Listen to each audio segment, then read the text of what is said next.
Oi, gente querida, que prazer estar com vocês mais uma vez. Hoje, quinta-feira, é o nosso último dia na sequência de Mateus essa semana. E eu fiz uma introdução na quarta-feira rapidamente, porque eu tinha um compromisso. Mas eu falei que Jesus tinha deixado a Galileia e estava se aproximando de Jerusalém. Bastou chegar na Judéia, na vizinhança de Jerusalém, que a temática mudou. Falei isso quarta-feira, repeti ontem. E aí, como houve uma transição na vida de Jesus, da temática humana, da dor humana, para a temática teológica dos costumes, dos modus operandi, das tradições. E a primeira coisa que eles introduziram foi uma questiúncula de natureza teológica vigente na Academia de Jerusalém, entre as opiniões dadas pelo Rabino Hillel e pelo Rabino Shammai. E eu disse, no dia de ontem, que vinha do Hillel, que era um rabino mais liberal do ponto de vista dos costumes, em favor dos homens, em favor dos homens, em favor dos homens sempre, de onde esses fariseus que vieram experimentar, provocar Jesus para ver se encontravam algum deslize nele, perguntaram aquilo que era o pressuposto ao qual o Hillel tinha respondido e provocado um conflito de opiniões com o Rabino Shammai, que pensava diferente. E aí os fariseus trazem a questão do Hillel, que era aquela com a qual eles estavam, num certo sentido, mais afeiçoados, porque ela lhes dava uma permissividade de natureza de alternância conjugal, de propositura de uma monogamia sequencial, monogamia sucessiva, que eu expliquei ontem pelos documentos antigos. Você vê que tinha gente que se casava de manhã, de tarde, dormia à noite com aquela mulher, no dia seguinte arranjava qualquer defeito, de qualquer natureza. Quem quiser saber o tipo de defeito é só ver na aula de ontem que está aqui no YouTube para você. Mas eram as coisas mais ridículas, patéticas e irrisórias, é o que eles alegavam aos rabinos, aos juízes, aos pais, dizendo: não quero mais ficar com ela, devolvo. E já tinha uma outra engatilhada que ele faria a mesma coisa. E a documentação do primeiro século, achada, mostra uma quantidade absurda de divórcios cujas alegações eram as coisas mais horrorosas. Não gostei, ela tem uma verruga no calcanhar esquerdo, me desagradou. Depois que eu transei com ela, quando o dia amanheceu que eu olhei, eu disse: não vou querer Tem uma mulher com uma verruga no calcanhar. Toma de volta, assina aqui. E ele já partia para uma segunda esposa nisto que eu tenho chamado para vocês de monogamia sucessiva. Essa foi a pergunta que eles fizeram. É lícito ao marido repudiar a sua mulher por qualquer motivo? Era o que o Hillel permitia. E era a prerrogativa do macho. E as razões eram as mais translocadas possíveis, que vinham a justificar o poder do macho de deixar de repudiar a sua mulher, e ao fazer isso ele designava para ela um lugar na sociedade absolutamente marginal e desprezível. Porque se ela casasse de novo, de acordo com essa legislação rabínica, ela se tornava adúltera, apesar de ter sido repudiada pelo marido sem nenhuma razão. Aquele que se casasse com ela era casado agora como adúltera e, portanto, rebaixava o seu nível religioso e moral e ético naquela sociedade hipócrita. Ou então ela tinha a alternativa de se tornar uma prostituta para poder prover para os filhos, porque não havia nem uma legislação e um mandamento humanitário misericordioso que obrigasse os pais a cuidarem realmente dos filhos. Na maioria das vezes as mães sempre se tornaram solo quando foram repudiadas, e aí muitas delas, não conseguindo um marido, acabavam se prostituindo para trazer comida para casa. E havia aquelas ainda que diziam: prostituição eu não consigo. E eu não quero ser chamada de adúltera o resto da minha vida. E aí elas iam mendigar. Iam pedir esmolas na esquina para sustentar os seus filhos. De modo que quando o homem fazia isso, com essa inconsequência toda, o preço que a mulher pagava, aqui no contexto de Jesus, era horrível. E antes também. Como a gente vê a razão pela qual, em Malaquias, no capítulo 2, no verso 16, se diz que o Senhor Deus odiava o repúdio. Veja aí, Malaquias 2,16, pois o Senhor nosso Deus odeia o repúdio. Em algumas outras versões é o divórcio. E as pessoas que não conhecem o contexto ficam pensando que é um problema, é um trauma divino.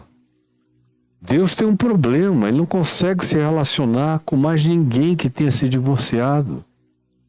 A pureza de Deus, a santidade de Deus, o milindre de Deus, a suscetibilidade divina é tão frágil que ele odeia. Imagina um Deus que odeia a criatura e a criação.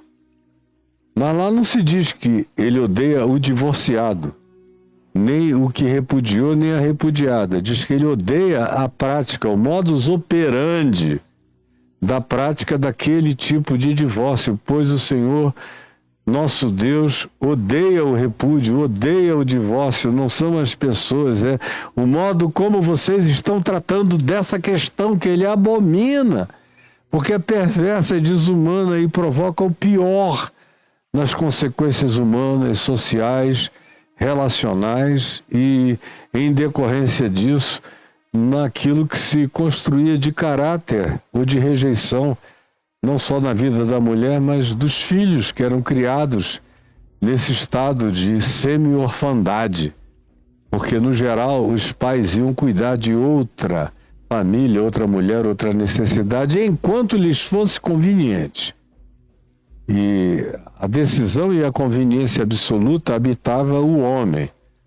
Essa coisa nojenta, apelidada de patriarcalismo, que nada mais é do que machismo, chauvinismo, egocentrismo masculino, narcisismo do macho, e luxúria, hedonismo, engano, canalice das mais horrorosas que faziam esse indivíduo objetizar usando a religião, ou a bênção rabínica, ou a bênção familiar, ou algum que fosse o rito do judaísmo, porque durante milênios as pessoas se casavam apenas dizendo ao pai da moça e aos seus próprios pais que eles iriam sair de casa e se unirem e morarem numa tenda separada e cuidarem das suas vidas à parte. Não tinha essa coisa medieval que está instituída entre nós, que a gente pensa que quase vem até desde Adão e Eva. Eva se fechou de flores e foi se apresentar a Adão. Não. Era como é com índios, caboclos, seres primitivos. A vida inteira foi assim.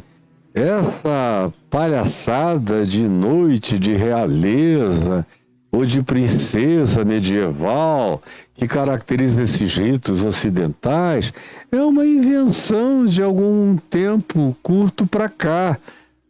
E em lugares pobres nada disso existe. O que existe é eu gosto dela, ela gosta de mim, nós temos um compromisso e vamos passar o resto da nossa vida juntos.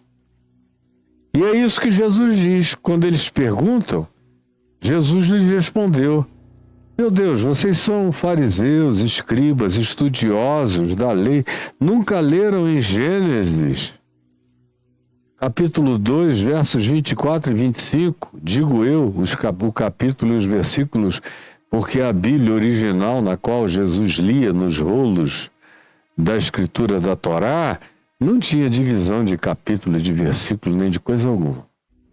Eu é que estou ajudando você a se situar. Não leste, não tendes lido que o Criador, desde o princípio, fez homem e mulher? De fato, a criação original não tinha complexismos psicológicos. Não tinha ninguém nascendo dizendo, eu me sinto cavalo. Ou ninguém nascendo dizendo, eu me sinto gato, tigre, tigresa. Eu me sinto coelhinho, coelhinha. Ou eu me sinto no meio dos dois gêneros. Não, originalmente, do ponto de vista da criação de Deus, da criação de gênero, de natureza físico-sexual, o Senhor criou homem e mulher. Porque a finalidade era a união reprodutiva.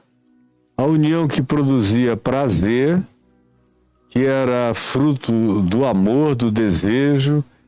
Eu encontrava alguém que era extensão de mim, era projeção de mim, conforme a arquetipia de Gênesis, que diz que a mulher foi tirada de uma costela de Adão, ou seja, era uma projeção do desejo de Adão. Nele ele encontrava a sua continuidade, o seu prosseguimento, a sua extensão, a sua própria carne, o lugar da sua manifestação de acolhimento e de conforto, de intimidade, de aconchego, de proximidade tão íntima que habitava o ser do homem, tanto quanto ela era extensão dele e ele reconhecia nela, ele próprio nela.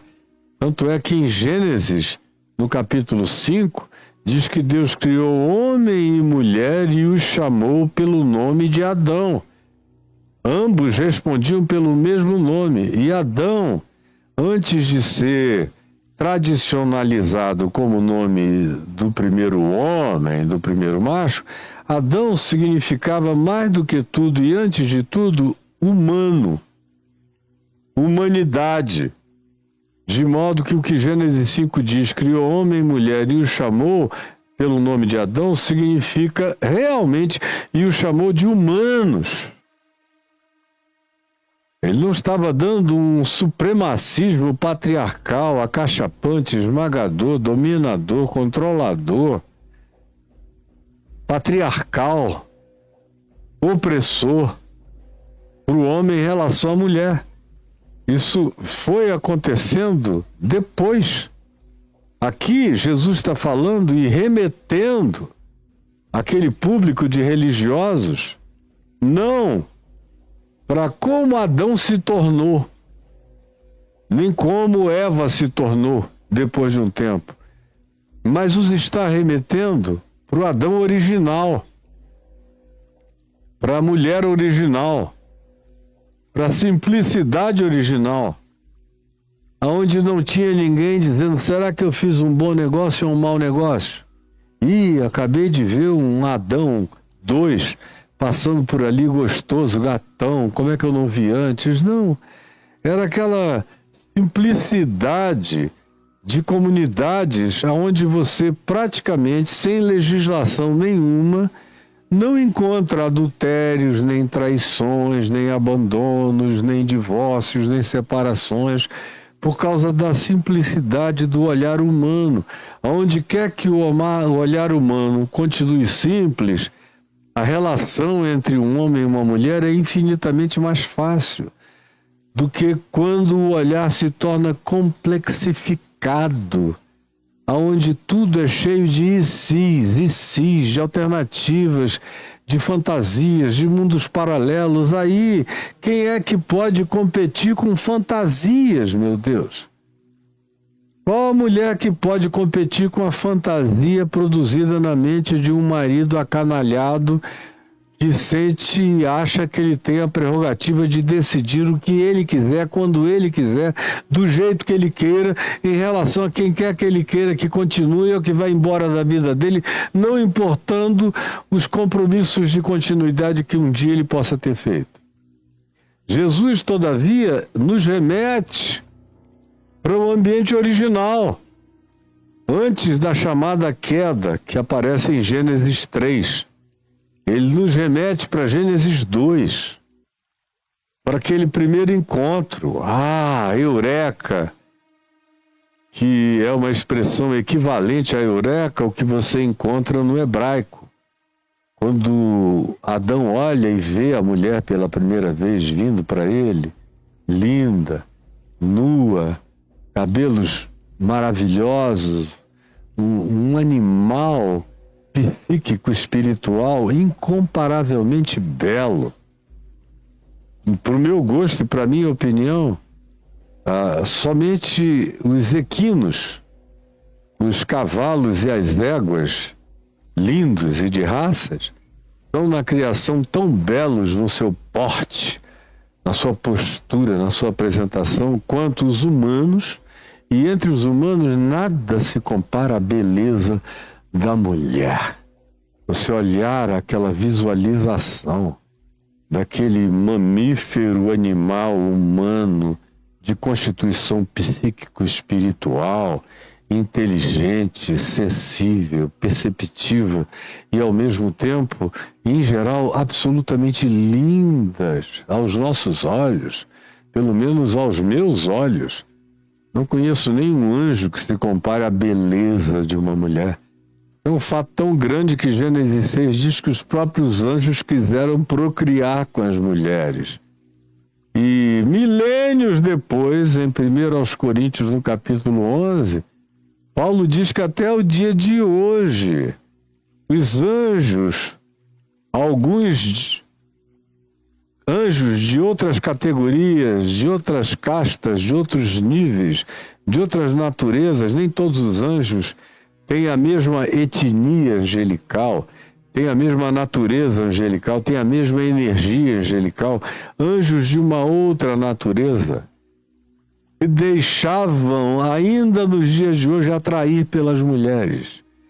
É Paulo quem diz em 1 Coríntios, no capítulo 11, quando recomenda às mulheres de Corinto usarem véu por causa dos anjos. Está dito lá. A implicação vem de Gênesis 6 e do livro de Enoque, que Paulo lera muito. Pois bem, Jesus, todavia, nos remete para o encontro original do homem com aquela fábula de beleza extraordinária que era a mulher. E aí diz, não lestes que o Criador, desde o princípio, fez homem e mulher, e que disse, Por esta causa, porque eu criei o homem para a mulher e a mulher para o homem, parênteses, Paulo diz a mesma coisa em 1 Coríntios, outra vez, no capítulo 11. Ele diz, porque o homem não é superior à mulher, nem a mulher inferior ao homem, porque assim como a mulher foi tirada do homem, o homem é nascido do ventre da mulher para que haja interdependência. Não superioridade, mas interdependência. É Paulo dizendo em 1 Coríntios 11, você que nunca leu, que passa batido, que só ouve o que o pastor tosco, ogro e ignorante grita sem saber de nada lá do púlpito e reforça o seu machismo, o seu chauvinismo, sua dominação caseira, tornando-se você uma criatura insuportavelmente diferente do Evangelho de Jesus e de qualquer que seja a grandeza humana que lhe pudesse ser atribuída, e não pode ser porque você ficou tosco, feio e ogro. E Jesus então prossegue dizendo, e que disse, por esta causa deixará o homem pai e mãe, corta o cordão umbilical, e se unirá à sua mulher. Não às suas mulheres, mas à sua mulher, porque o projeto original nunca foi bígamo, nem polígamo, nem de poliamor, nem de swing, nem de suruba, nem de nada que você possa imaginar, nem de haréns. Tudo isso vem como corrupção do poder, como dominação. Só em algumas culturas muito, muito raras é que você encontra a mulher com a dominação sobre os homens, como no geral os homens têm sobre as mulheres.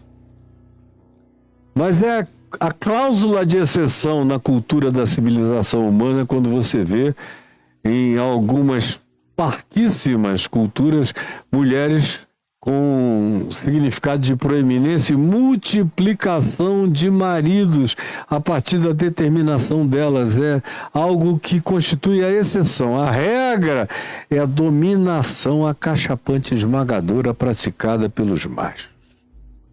Mas o projeto original de Deus, Jesus diz, e é para isso que eu estou indicando, eu não estou tomando Salomão como referência, nem Davi, nem Moisés, nem ninguém antes de vocês, nem tampouco João Batista serve, que era celibatário.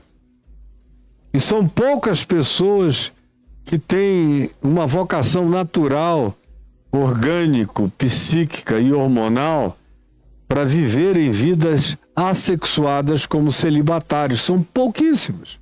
A maioria quer o intercurso sexual e a vida conjugal e a relacionalidade com o outro. A maioria quer assim.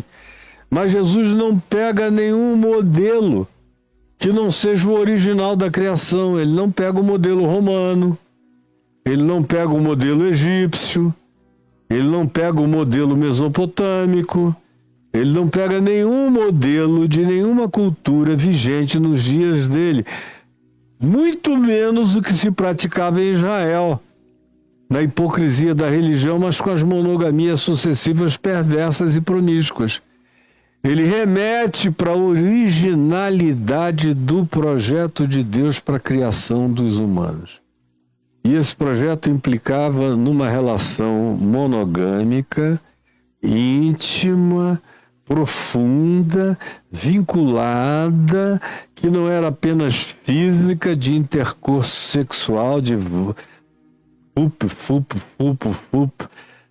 orgasmou e vira para o lado. Não, era vida comum, que substitui pai, substitui mãe, substitui parentela, substitui o conjunto das relacionalidades e cria um novo ente, uma nova célula de vinculação tão profunda que os dois se transformam em um, numa unidade de prazer, de comunhão, de afinidade, a tal ponto que o profeta pergunta: porventura andarão dois juntos, se entre eles não houver acordo? Ou seja, é um vínculo de acordo pacificado, sério e profundo. Esse é o projeto original. É para aí que Jesus remete esses hipócritas fariseus, tanto quanto qualquer outra geração. Isso é o projeto saudável. Tudo que vocês criaram depois, como eu vejo hoje em dia um monte de cristãos chegando: eu me tornei um progressista, agora eu estou propondo à minha mulher que a gente pratique o poliamor. Poliamor não é poliputaria, polissacanagem, é polichauvinismo. Porque eu não vejo nunca, praticamente, mulher, muito raramente, eu conheço algumas, que propuseram ao marido um casamento aberto. Mas em 98% dos casos são os machos. E quando se trata de macho pastor, religioso, crente, evangélico, ele quer ficar ainda sob a aura de alguma coisa espiritual, aí acha que se ele propuser à mulher dele: olha, dá para quem você quiser, vamos fazer disso um casamento aberto, eu pego quem eu quiser, porque eu sinto falta de variedade. Aí tem mulheres tão frágeis que aceitam. E os caras vão. Como eu tenho visto vários, e tenho atropelado, na minha opinião, pessoalmente no olho, vários deles. Dizendo: isso é um outro nome para canalice de vocês, é só isso. Você quer viver assim, cara? Se divorcia, fica solteiro, e como solteiro vai viver a tua vida. E para também de ser pastor, de querer ser referência comunitária, que ensina os outros a viverem. Porque você só está destruindo a existência, a mente, o caráter e a saúde psíquica de uma quantidade enorme de pessoas. E eu não tenho o menor problema com o que você, que se sente modernoso, pós-modernoso, possa querer atribuir a mim de julgamento. Eu sou absolutamente de Jesus e do Evangelho e da mente de Cristo. E o que você pense diferente é um problema seu, não tem nada a ver comigo. Eu sou assim. Eu creio assim, é isso que eu ambiciono para a minha vida. O que o Criador determinou desde o princípio. Por causa disso, deixará o homem pai e mãe e se unirá à sua mulher, tornando-se os dois um só. Não só uma só carne no sexo, mas um só ente, uma só unidade, uma só mente. Eles vão criando uma afinidade e quando acontece de se aprofundar com o tempo, se torna uma das coisas mais divinas, mais maravilhosas para a gente assistir. É um casal que foi envelhecendo junto, com fidelidade, beleza, amizade, carinho, convívio, admiração, respeito, entrega de uns para com os outros, tornando-se um só. Eu acho isso uma das coisas mais bonitas que eu consigo contemplar com os meus olhos físicos nesse universo que eu alcanço. É a beleza da continuidade de uma vida comum, em verdadeira comuna de amor entre um homem e uma mulher e a família que eles produzem. Coisa mais bela que se pode identificar. Aí Jesus conclui no verso 6 dizendo: de modo que já não são mais dois, porém uma só carne, um só ente, um só corpo conjugal, uma unidade inquebrantável, que diz o livro de Eclesiastes que esses dois unidos, quando se unem profunda e verdadeiramente no amor, se tornam semelhantemente a um cordão de 3 dobras. O amor deles vira a terceira dobra, o terceiro termo de junção. E o Eclesiastes termina dizendo: de modo que o cordão de 3 dobras não se rebenta com facilidade. É difícil quebrar esse vínculo quando ele é sincero e verdadeiro e nada se interpôs entre esse homem e essa mulher. Eles continuaram sendo um só. Ou entre esse casal nos dias de hoje, onde a sociedade ganhou outras complexidades. Mas, na originalidade do Evangelho, é nessa direção que eu ando, é aqui que eu estou, é aqui que eu quero continuar e abençoo todos aqueles que têm, no mínimo, esse espírito.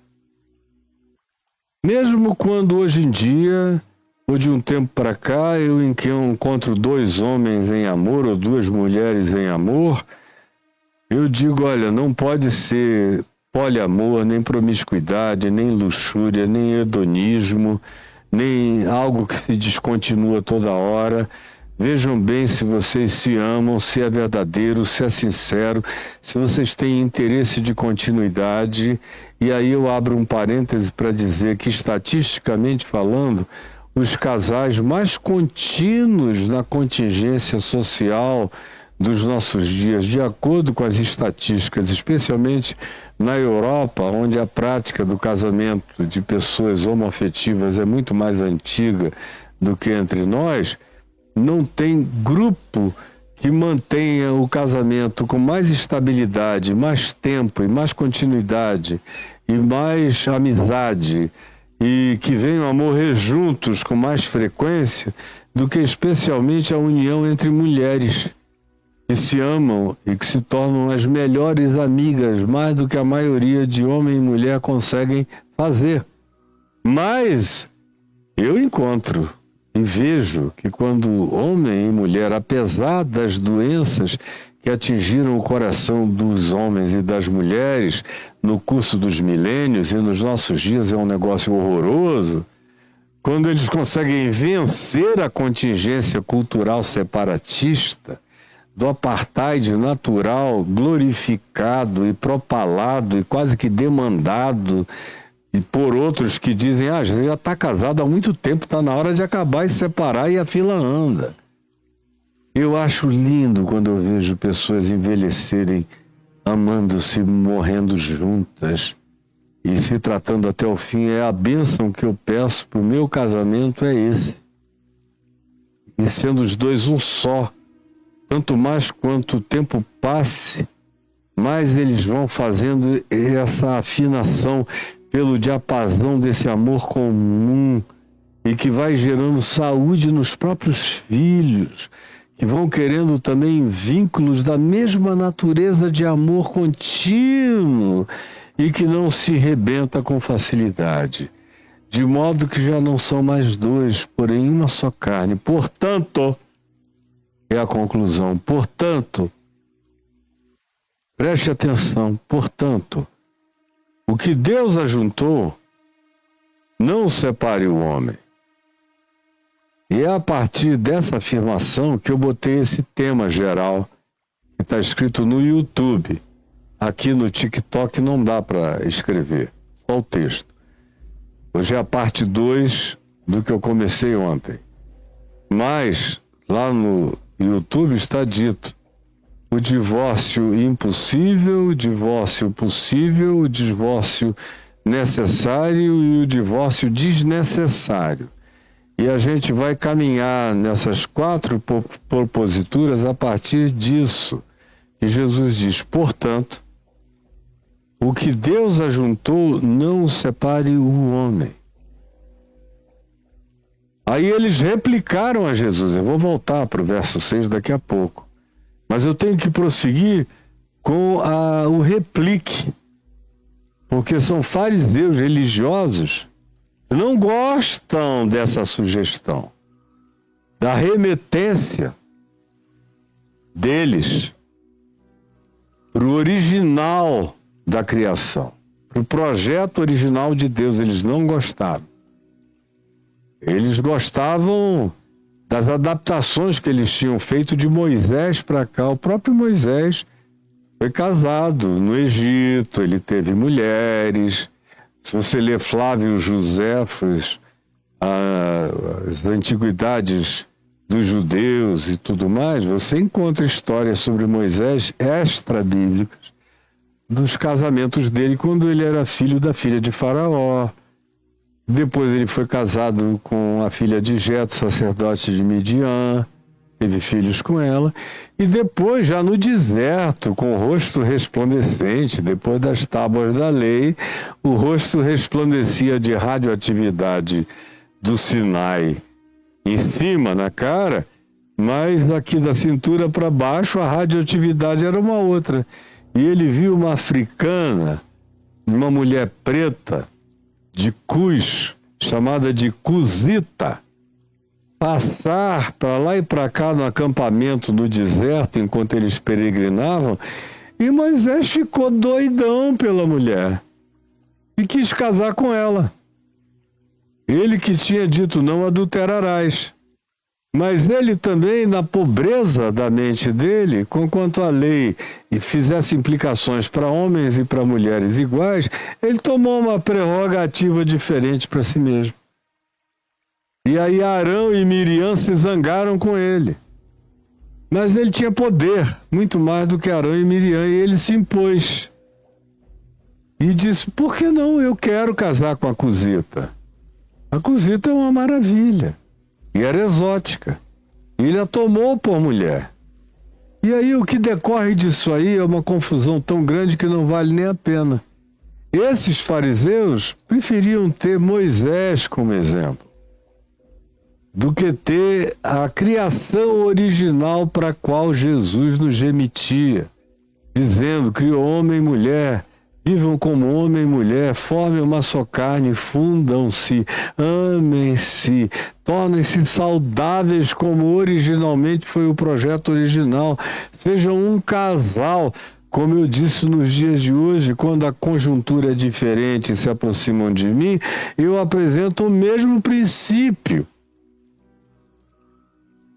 Se não é homem e mulher os que chegam para mim, mas no mínimo o princípio da continuidade, da fidelidade, da manutenção e da busca de preservação do vínculo a vida inteira é o que eu estimulo, não como uma obrigação, mas como um privilégio, como saúde humana, emocional, psicológica, espiritual e de continuidade para desenvolverem os ritos da saúde mental num vínculo a dois. Porque no fim, esse é o projeto de tudo. Portanto, o que Deus ajuntou não separe o homem. Esse é o divórcio impossível. Quando o senador Nelson Carneiro, no Brasil, conforme eu falei ontem, propôs a lei do divórcio, eu via no debate sobre o qual eu aludi ontem, que começou 8h30 da noite, terminou 2h e 2h30 da manhã, na TV que repete a Globo em toda a região amazônica, na rede amazônica, eu via que eles tratavam a questão do divórcio como se fosse uma lei de obrigações, uma lei de imposição, mas não era. Era uma lei de concessão para quem já estava divorciado, tem a documentação de divórcio, só com o papel de separação de corpos, quando havia o chamado desquite, o que era uma coisa que não dava garantias, prerrogativas, direitos, nem coberturas, nem para mulher, nem para filhos, dependia, como eu disse ontem, da bondade ou não do marido em questão. Agora, no casamento original, o divórcio é impossível. Porque quem é que, em sã consciência, quer se divorciar da mulher que ama ou do homem que ama? Porque existe uma lei de concessão que permite a separação. Só um doente mental, só um ser que não ama, só um indivíduo abjeto que não entendeu nada, como um pastor que está aí fumando maconha na televisão, ensinando os discípulos dele a apertarem um baseado, a fumarem um baseado para meditar, até para ir à academia, até para ir ao culto. É um palhaço, é um paspalhão. E agora propôs casamento aberto para a esposa, porque no tesão dele ele queria comer todo mundo, Foi propor à mulher, dá também para quem você quiser, porque eu quero liberdade. A mulher olhou para aquilo e falou, não, tchau. E o largou e se separou dele. E ele vai cair na gandaia até que a idiotice dele o lace a tal ponto que a infelicidade inviabilize essa existência burra. E essa criatura que está aí, que alguns de vocês não sabendo os detalhes até aplaudem, mas que só fala para tentar desconstruir. Como ontem eu vi um vídeo dele dizendo, a ressurreição de Jesus nunca aconteceu. Literalmente, não ressuscitou fisicamente. Foi a interpretação subjetiva de cada discípulo é que criou essa ideia de ressurreição, mas é impossível. Ninguém que pense crê nisso, mas é que ele é um idiota, não entende de nada nem de coisa alguma e fica ensinando vocês a descrerem. Ele é o pai da descrença. Eu não sei nem por que o cara prossegue, porque o apóstolo Paulo diria, vai embora, rapaz. Porque é Paulo que diz, se Cristo não ressuscitou, de fato, e a palavra que ele usa é de fato, facto, factualiza, historifica, materializa, concretiza, ressuscitou num outro corpo, glorificado, mas ressuscitou com palpabilidade inegável e com a capacidade cognitiva comum de observação conjunta do mesmo fenômeno para todos e a dialogabilidade com até 500 pessoas de uma só vez. Não foi alucinação coletiva, seu idiota, rapazinho, mentiroso, enganador. Pois bem, fecha parênteses. Quando se trata de um vínculo de amor, quem é que pensa em divórcio? Quem é que pensa em divórcio? Eu me divorciei uma vez e foi uma coisa penosíssima. Embora a grande característica do meu casamento, primeiro casamento, tenha sido o elemento de natureza fraterna, muita amizade.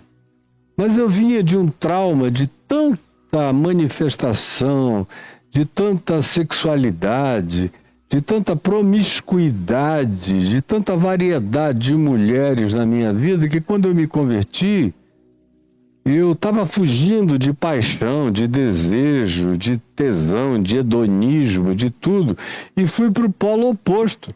Cheguei a escrever um livro chamado Abrindo o Jogo sobre o Namoro, que virou um best-seller evangélico, e eu mandei retirar depois de um tempo, porque eu não cria naquilo, e eu reconheci que aquele livro tinha sido subproduto trauma da minha própria vida, e que não era saudável para as pessoas o lerem.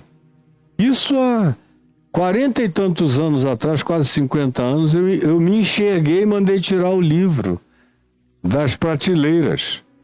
Se você não sabia, fique sabendo hoje.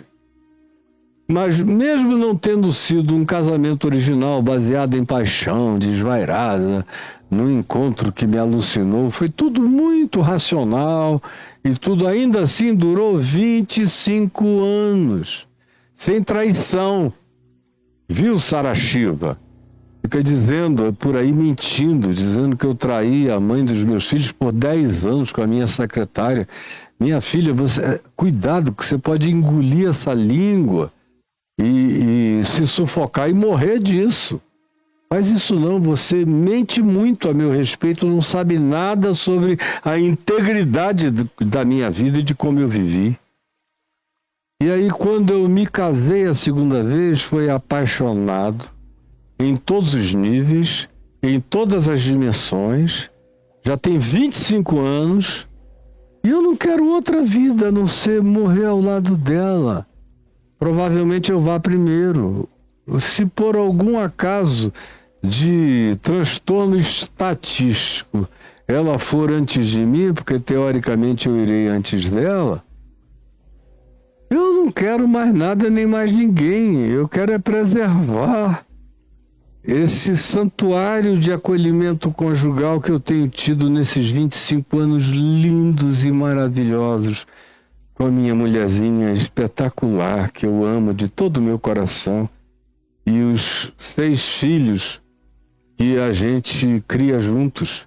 Eu com a minha primeira esposa, criávamos 4, um foi para Jesus, hoje 3.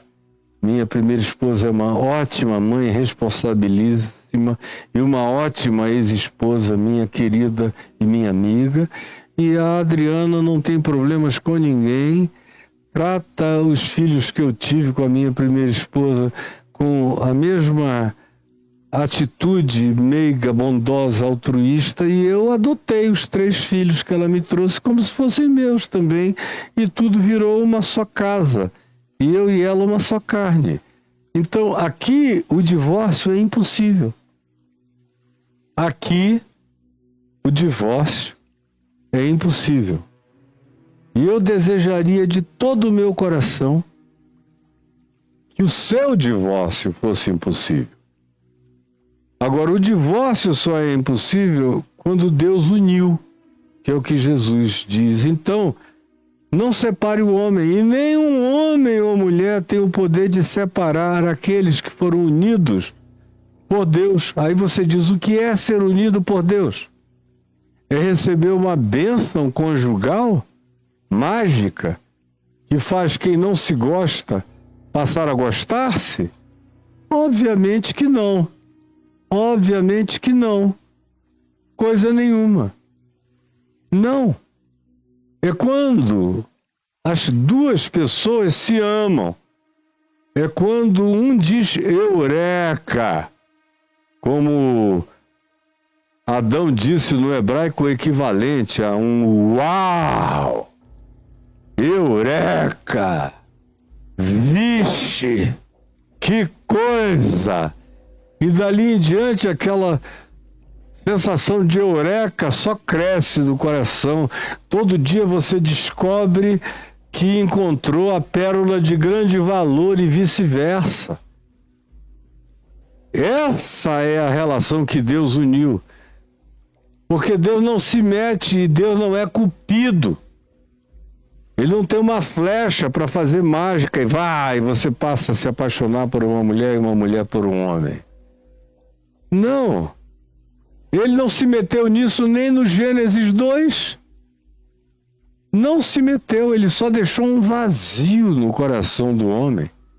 E começou a olhar em volta e disse, eu quero uma igual, idônea, de um nível de intimidade mental, espiritual, de confiabilidade, de integração, de intimidade, de harmonia, de acasalamento, de embutimento, de encaixamento, de perfeição, de extensão de mim. É isso que eu quero. Ele esperou Adão dizer eu quero e trouxe alguém que era a imagem e semelhança dele, continuidade dele, era o choque dele projetado em diferença de gênero, de sexualidade e de alma. Ele que tinha uma ânima dilatada encontrou uma psique, ele tinha um ânimos dilatado e encontrou uma ânima, uma psique que era complementar ao ânimos dele, e ele se sentiu inteiro, completo e satisfeito pela primeira vez na vida. Esse é o casamento impossível de separar. Para esse, tanto faz se o Congresso instituir uma lei do poliamor, instituísse a lei do swing, instituísse a lei da suruba, tanto faz, é para eles que nunca se amaram, que nunca se quiseram, que sempre brincaram de princesa e príncipe, fazendo casamentos só para convidarem os amigos e os parentes e se separarem 2, 3 anos depois. Para esses é que existem todas essas alternativas de legislação, tanto as melhores, como a lei do divórcio é uma legislação de concessão boa, porque salva os que já estão separados de terem que viver vidas ignominiosas e marginais por causa dos estigmas. Zera a conta e abre, especialmente para a mulher, a condição de um novo e feliz casamento na vida dela. Agora, quem ama, para essa pessoa não existe por nenhum segundo a reflexão sobre divórcio. É tudo o que eu não penso. Desde que eu conheci a minha mulher, aliás, eu casado com a minha primeira esposa, eu nunca pensei em divórcio. A não ser no final, quando eu pequei, tropecei nas próprias pernas. Pela primeira vez em 20 e tantos anos eu cometi um ato translocado de traição, caí em vontade de morrer. Sofri horrorosamente, insuportavelmente. Um negócio indescritível que eu pedia todo dia a Deus para me levar. Até que se tornou tão insuportável que ela, na sinceridade simples, disse: eu sinto que tem alguma coisa acontecendo com você e comigo. E eu acho que a gente deve conversar. E eu admiti que tinha alguma coisa que a gente precisava tratar. E resolvemos isso no dia 28 de abril de 1998, conversando na nossa casa, lá na cidade de Boca Raton, na Flórida. E já faz 28 anos. E ela casou de novo, e eu sou feliz há 25 anos com a minha mulher, Adriana, e ela muito feliz com o marido dela. É um homem muito bom, perfeito para ela. Agora, eu não pensava em divórcio quando eu era casado com ela. Num casamento de amizade, de amor fraterno, de muito companheirismo. Como no meu casamento com a Adriana, que começou com a paixão, começou com o desejo, começou comigo sonhando com uma pessoa que eu não conhecia, que não existia para mim. Durante 9 meses eu sonhei com ela, absolutamente ela, não alguém parecido com ela. Eu não sabia nem quem era ela, até o dia que eu a encontrei, quase morro do coração. Era ela. E toda a continuidade da nossa conversa foi o desenrolado do meu sonho que ela não conhecia, e ela foi praticando o meu sonho diante de mim. Era como se tivesse sido literalmente tirada de dentro de mim, do meu sonho, da minha projeção, da minha costela, do meu sonho, do inconsciente.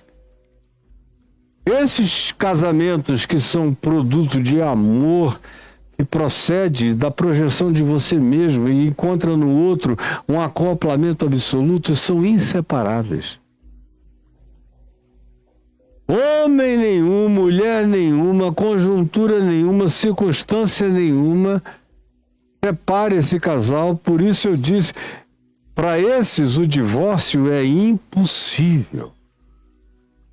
Peça a Deus para fazer uma união pensada, sabedorizada, cheia de entendimento, pacientemente refletida, escolhida, provada, testada, sentida, dialogada, para quando você partir para a união, tendo verificado os vários níveis de complementação e de modos de amor e de amar presentes no encaixamento, na acoplagem da sua nova conjugalidade, amor erótico, o amor storge, que é aquele que se constitui a partir dos dois se tornarem uma só carne e formarem uma família, onde começa um laço de vínculo, de carne, de sangue, de DNA, de mistura genética, de filhos e tudo mais.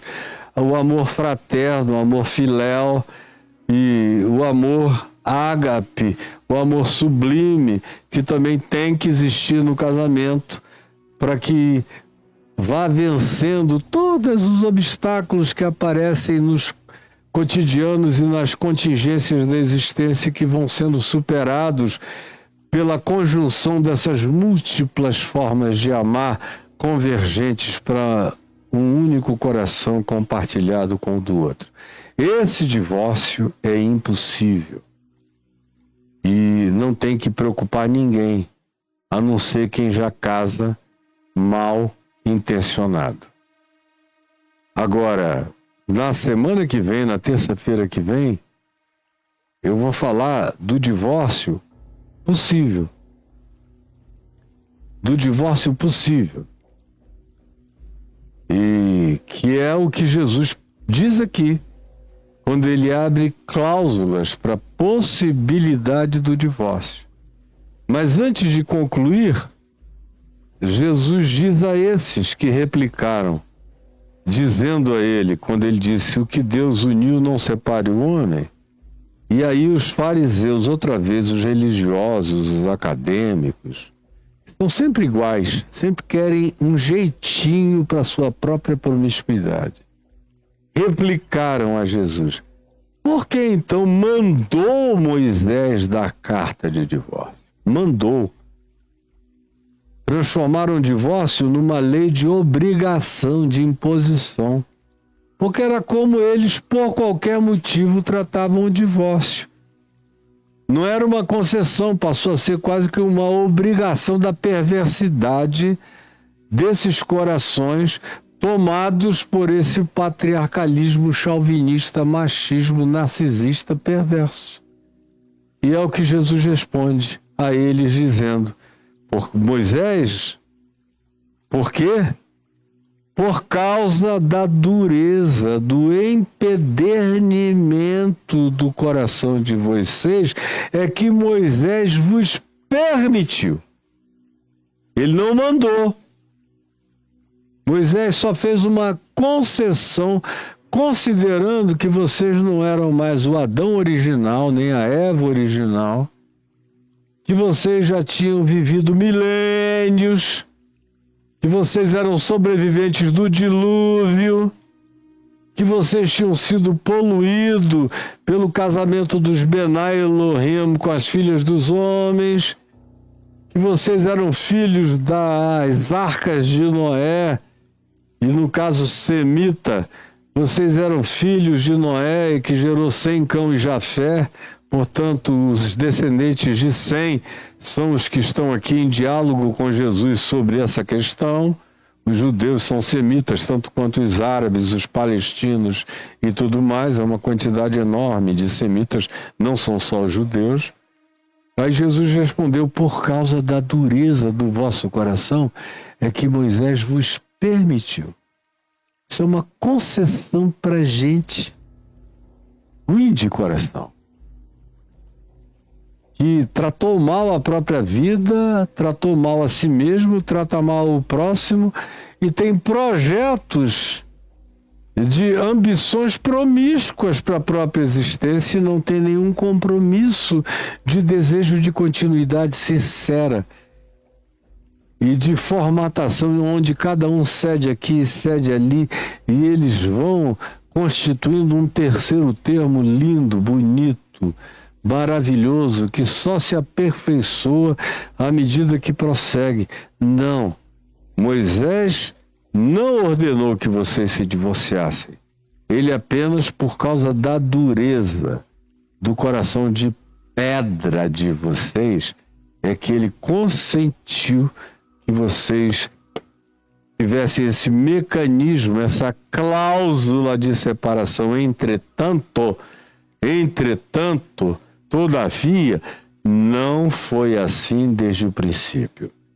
Se vocês estão me perguntando, eu não estou nem aí para o que Hillel diz, eu não estou nem aí para o que Shammai, o outro rabino, advoga.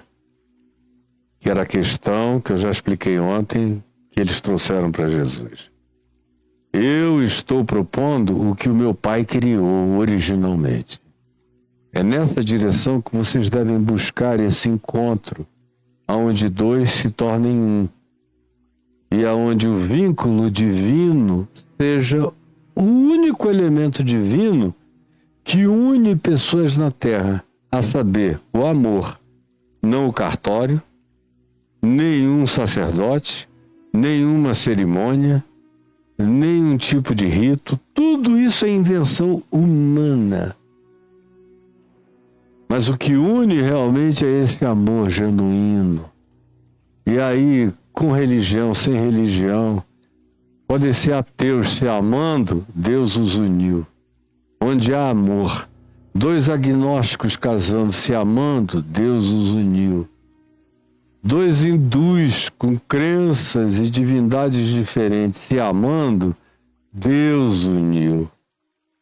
E é isso que os religiosos não entendem nunca, porque se não tiver o crisma, o selo, a chancela do sacerdote oficial, do Deus que oficializou os seus únicos sacerdotes para tornarem as suas coisas oficiais no mundo, é assim que a religião pensa, e o que não seja como isso, de acordo com os projetos do seu gueto, eles abominam.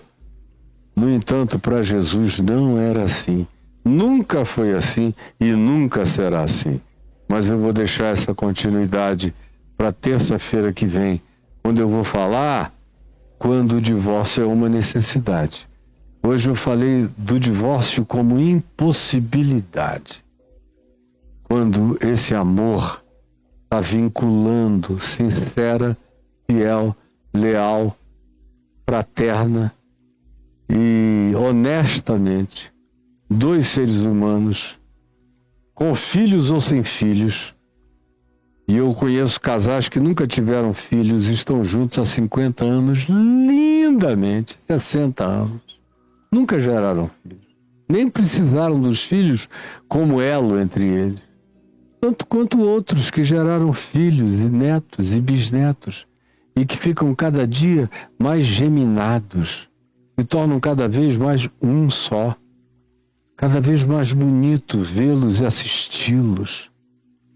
E essa deveria ser a ambição do coração da gente no meio de uma sociedade amorfa, uma sociedade de seres invertebrados, uma sociedade de moluscos, uma sociedade de polvos com tentáculos para todos os lados e ventosas, querendo chupar tudo e chupar todos, e sem nenhum compromisso de exclusividade fiel, leal, para com o outro, seja quem seja o outro parceiro. E eu paro por aqui pedindo a Ti, Jesus, que a singeleza, a simplicidade dessa descrição feita por mim até aqui tenha sido de uma grande e libertadora utilidade para o coração de muita gente. É o que eu te peço, eu te imploro, rogando também que no meio daqueles que me ouvem e que foram condicionados pela culpa, pela neurose religiosa, esteja havendo uma libertação pacificadora no coração dessas pessoas. É o que eu te peço em teu nome, Jesus. Amém e amém. Aqui o pessoal do TikTok já está indo. Ainda tem mais 4 minutos aqui, teoricamente, mas tiktokianos, venham aqui para o YouTube, meus amigos, por favor, que é onde a gente vai conversar agora. Venham para cá, tá? Um beijo para vocês. Bom, acabou aqui. Deixa eu tirar daqui. E agora ficamos só nós. Nós. No YouTube. E eu quero falar com você, porque o YouTube é a minha plataforma original. Então você está vendo passar aí um Pix, Caio e Adriana. Amigos pediram para eu botar, para quem quiser contribuir. Tem gente que diz, eu queria fazer isso pelo Caio e pela Adriana. Se quiser, o Pix é esse. Mas o meu interesse é no Pix do CNPJ. Eu peguei tudo que era meu a vida inteira nesses 51 anos. No dia 18 de julho deste ano vai fazer 52 anos que eu vivo para a pregação do Evangelho. E é o que eu tenho praticado durante todo esse tempo. E eu vendi milhões de livros, ganhei milhões em direitos autorais de livros, de fitas cassetes, de vídeos cassetes, de eventos com milhares de pastores que ficavam uma semana estudando e aprendendo a Bíblia comigo em lugares onde a gente tinha que separar hotéis para 4, 5 mil pessoas. Com tudo, gastávamos um grande dinheiro para reunir todo esse povo. E tudo que dali vinha para mim eu separava o mínimo necessário para o meu mês. O resto eu doava tudo de volta. Eu não vivo de nada do meu ministério. Sai de mim para o meu ministério, mas do meu ministério não vem para mim. Nem aqui. Eu vou aos domingos pregar no Caminho da Graça, mas eu não ganho nada, não recebo salário. Eu vou como um voluntário da minha alegria de anunciar o Evangelho. Mas esse CNPJ é para você ajudar o meu ministério, que é o que eu não consigo fazer sozinho, como eu digo todos os dias. Sem um monte de gente, hoje são umas 30 pessoas trabalhando, eu não consigo realizar tudo que eu faço. Então, se você quiser ajudar o Pix do CNPJ, para que a gente aumente o alcance, e se você quer ser meu parceiro, sócio, cooperador, linguagens que Paulo usava para os que o ajudavam a fazer seu ministério e o sustentavam financeiramente, era essa linguagem com essa terminologia mesma que eu uso. Se você quiser ser meu cooperador, tá aí esse Pix. Ore e também me ajude. Me sustente em oração e tente me ajudar nesse Pix do CNPJ. Mas tem uns outros que dizem, eu queria outras alternativas, eu não gosto de Pix. Então escreva caifab.com.br, aí você cai aí no meu, clique Enter, você cai dentro do meu blog, lá em cima está escrito contribuição, ó, clicando aquele flash branco com o cursor. Clica aí, cai dentro dessa outra página, onde você encontra o Banco Santander e Banco do Brasil com as contas apropriadas e com todas as informações necessárias para doação, transferência bancária, para o que você quiser fazer para ajudar o meu ministério. Não é a minha pessoa, é o meu ministério. Aí clique em mais opções de contribuição aí no pretinho, passe desse verde e cai nesse outro ambiente que começa outra vez com os bancos Santander e Banco do Brasil para depósito e transferência bancária. E abaixo tem aqueles que dizem, eu gosto do cartão de crédito, porque eu posso programar 6 meses, 8 meses, 1 ano, e eles deduzem automaticamente, eu nunca falho, não tenho nem que ficar preocupado quando eu viajo, sei que automaticamente a dedução virá. Cartão de crédito é muito bom para você fazer esse tipo de programação para si próprio. E para nós é muito bom porque a gente fica com uma ideia do quanto já está comprometido para entrar durante o ano. Embaixo tem o PagSeguro, que você sabe tudo sobre isso. E para quem mora no exterior tem o PayPal, que você usa para transferir recursos para o Brasil, e as contas para as quais você faz isso estão aí, ou os Pix, vocês sabem como fazer isso melhor do que eu. Então, isso dito, eu paro aqui. Amanhã eu não vou voltar para a sequência de Mateus, só terça-feira. Nossa sequência é terça, quarta e quinta. Amanhã é dia de eu usar aquele outro cenário ali para gravar o Poder dos Salmos.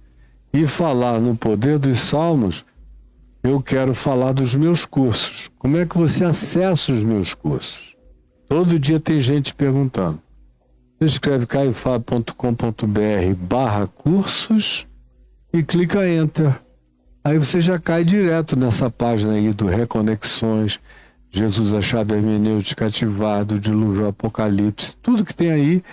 Como eu digo todo dia, se você clicar em qualquer desses espaços, você me encontra explicando o conteúdo do curso. Sou eu mesmo que explico para você. Faço a descrição de conteúdo do que você vai encontrar. Nesse aí do Jesus, a chave hermenêutica, devem ser umas 80 aulas de 1 hora cada uma, explicando como ler a Bíblia toda, o Velho Testamento, o Novo Testamento, como ler filosofia, como ler ciência, como ler tudo, tendo Jesus como chave interpretativa. Como interpretar a vida. É para dar a você a mente de Cristo. É dar os paradigmas de pensamento, sentimento, emoção e afetividade. E você pode alcançar isso no Jesus, a chave hermenêutica, no Reconexões, O ativar vai ensinar você de maneira muito prática a botar o pé no chão, sair resolvendo as coisas. Agora, eu estou gravando um curso novo, que é esse que amanhã eu vou fazer, que é o Poder dos Salmos. E eu já cheguei, amanhã eu vou gravar o Salmo 73. É um salmo que me dá muito prazer, aí no Poder dos Salmos. E é puro poder, porque é uma leitura dos salmos tendo Jesus como chave interpretativa, como chave hermenêutica. Então os salmos são purificados, são filtrados dos primitivismos de 3.000 anos atrás, que estão em estado de obsolescência total, de caducidade absoluta.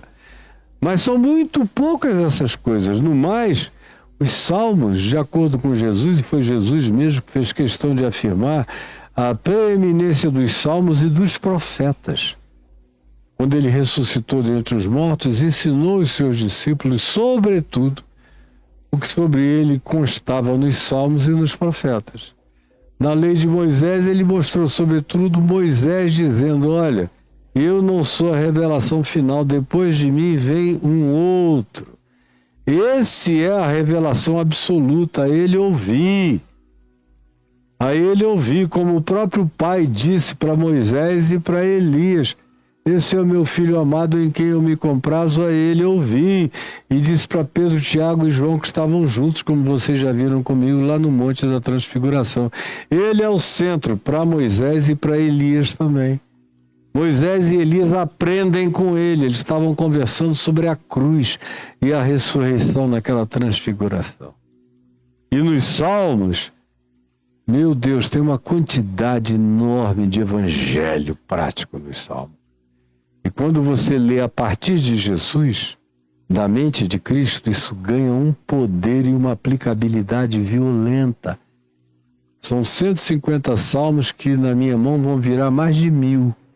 Eu já estou chegando aos 300, porque não dá para fazer tudo num salmo só em 20 minutos, 15 minutos. Então, às vezes, o mesmo salmo eu divido em 4, 5, 6, às vezes até em 8 ou 9.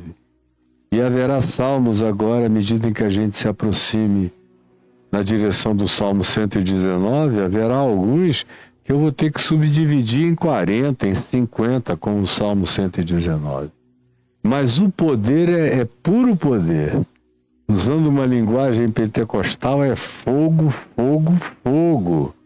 Entre aí, no mesmo ambiente, caiofab.com.br/cursos, e peço o poder dos salmos para você, tá bom? Eu conto com isso, eu espero que você faça isso, em nome de Jesus. E eu estou extremamente feliz, servindo a Deus de todo o meu coração. Vou completar 70 anos daqui a alguns dias. Eu nunca pensei que eu ia chegar aos 70 anos, considerando o estilo de vida que eu tive desde a infância.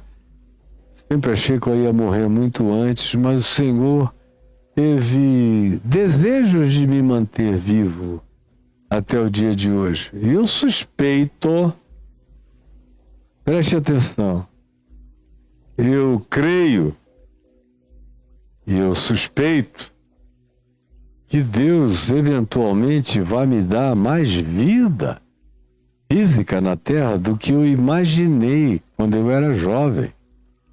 Houve um tempo em que eu achei e eu quis morrer com 33 anos como Jesus. E eu já tinha filhos, meus filhos foram crescendo. E eu vendo a necessidade deles de mim, eu vi que era um infantilismo meu, aquilo ali.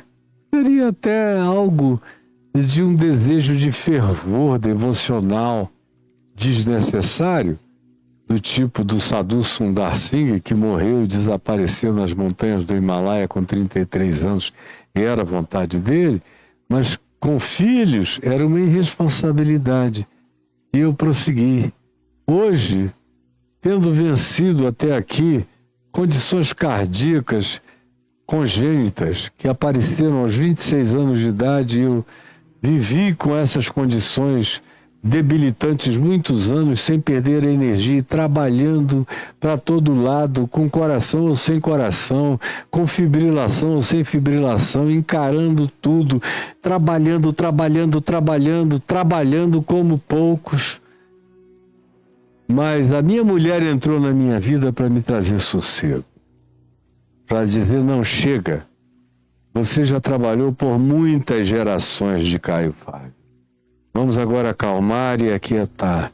E tanto mais quanto eu faço isso, eu sinto que eu posso começar a crer que eventualmente a minha vida vai se estender mais.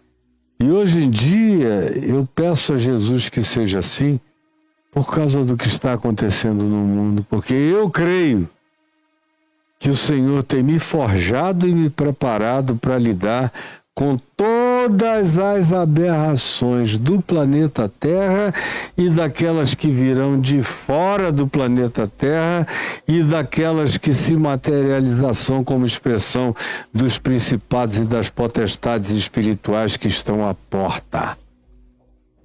E do mundo que nos aguarda. Eu quero estar aqui por amor aos meus filhos, aos meus netos e aos meus bisnetos. Eu tenho pedido ao Senhor para me tornar mais longevo, para me dar mais saúde. E eu não posso nem reclamar, porque considerando que eu tenho 2 comorbidades, eu vivo como quem não tivesse comorbidade nenhuma. E elas são graves, mas a gravidade delas não tem se sintomatizado contra mim na minha vida até o dia de hoje. Eu estou aqui forte, intenso, alegre, feliz, cheio de vontade no Espírito Santo de contribuir com a minha vida lúcida enquanto o Senhor me deixar estar na terra. Eu creio, em nome de Jesus. Amém, amém e amém.